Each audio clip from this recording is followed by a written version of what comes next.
Mga pre, tignan nyo yung town sa amin ngayon, no? Alas 7 ng gabi, mga pre. Wala na katao-tao, mga pre. Go-grocery kasi ako, pre. Bibili ako ng sili at saka isda. Dahil kasama na doon ang kari yung masama ko, pre. Bibili ako ng isda ngayon. Pre, siya Asian store. Tara, dito tayo.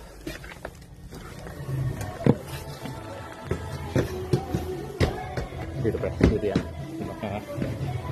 Filipino foods dito. Kaya pare, daming ketchup oh. Te, ano balita? Balita sa ano? Magandang balita ngayon. Ang lakas ng bagyo ngayon, te. Signal number 3. Anong bagyo ba? Bagyong Oliver? Bagyong Umpong.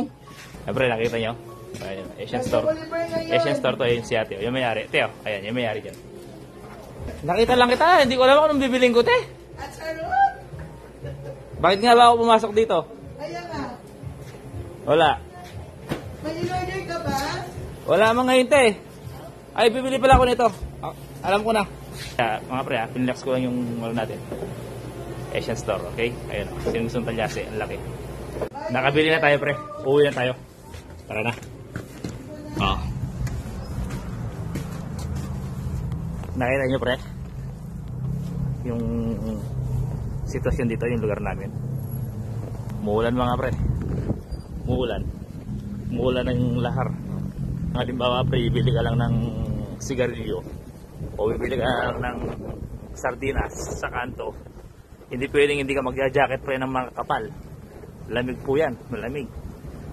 Ayun, oh. Bising-bising mga sakyan.